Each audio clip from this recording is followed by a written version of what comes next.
최근에 초등학교에서 우울증을 앓던 교사가 학생을 공격해서 사망에 이르게 한 사건이 있었죠. 사실은 학교에서 해당 교사를 직무에서 배제시키려고 했는데요. 근로의사가 강해서 복직하에 근무하던 중 이런 사고가 나서 더욱 안타깝죠. 애초에 그냥 해고됐더라면 어땠을까라는 의견을 주시는 분도 있어요.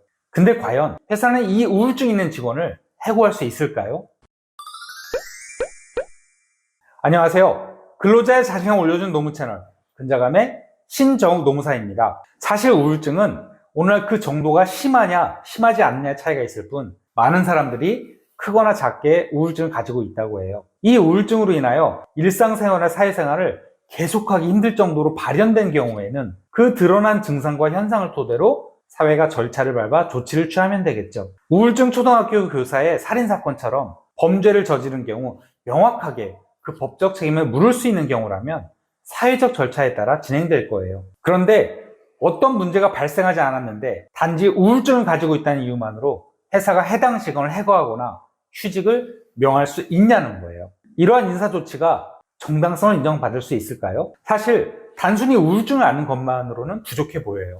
우울증이 원이든 아니든 해당 직원이 매일 밤 늦게까지 잠을 못 자는 등 수면 부족으로 출근한 이후에도 계속 정신이 몽롱한 상태라거나 상사나 동료의 업무 지시나 업무 요청에 제대로 대응하지 못하고 고객의 불만 접수가 쇄도하는 등 업무적 문제를 일으키는 정도여야 해요. 이런 경우라면 교육을 받게 하거나 경고 또는 징계를 할 수 있을 거예요.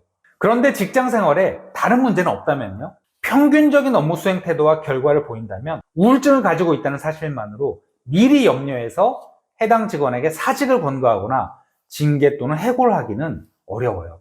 장애인 복지법에 따르면 우리나라는 우울증도 장애의 한 유형으로 인정하고 있어요. 또 장애인 차별금지법은 장애인을 장애를 이유로 한 정당한 사유 없이 제한, 배제, 분리, 거부 등에 의하여 불리하게 대하는 것을 금지하고 있고요.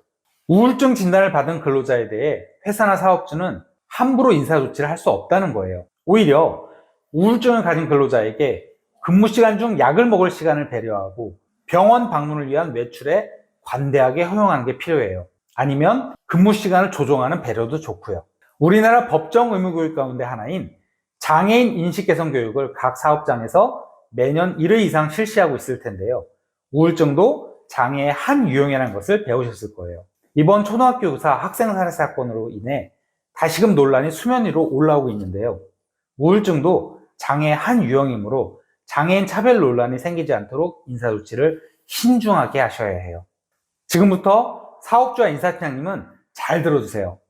불안하고 걱정되는 것은 이해되지만 분명한 것은 장애를 가졌다는 사유만으로 섣불리 인사조치를 하면 회사가 곤란해질 수 있다는 거예요. 우울증을 가진 근로자가 근태불량이나 회사에 큰 손해를 끼치는 등 외부로 문제가 드러난 경우에는 당연히 그에 따른 징계나 배상 책임 등 필요한 조치를 취할 수 있죠. 그러나 근태 등에 아무런 문제가 없다면 인사조치를 할 때 매우 조심스럽고 신중해야 해요. 장애인 근로자가 회사에서 받은 차별 대우에 대해 국가인권위에 진정을 접수할 수 있어요. 그 조사 결과 차별행위가 있다고 인정되면 국가인권위원회는 그 시정을 권고할 수 있고요. 그런데 사장님이 국가인권위의 권고를 이행하지 않으면 국가인권위는 법무부 장관에 이를 통보하고 법무부 장관이 사장님에게 시정명령을 내리게 돼요. 이 시정명령에 불복하는 사장님은 행정소송을 제기할 수 있고요. 이렇게 해서 시정명령이 확정되면 이 확정된 시정명령을 사장님은 반드시 따라야 하고요. 이를 위반하면 3천만 원 이하의 과태료가 부과될 수 있어요. 이러한 프로세스 전체를 제대로 이해한 후에 상황을 바라보셔야 해요. 사고 예방 차원에서 말이죠.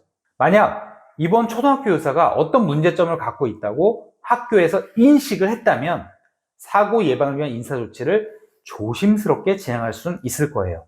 예를 들어 폭력적인 성향이 가끔 행동으로 드러났다는 등의 행실을 미리 파악했다면 적극적인 제한 조치가 가능했을 것으로 보여요. 그럼 이번 영상과 관련하여 궁금한 점이 있으시면 댓글로 질문 남겨주시거나 상담 요청해 주시고요.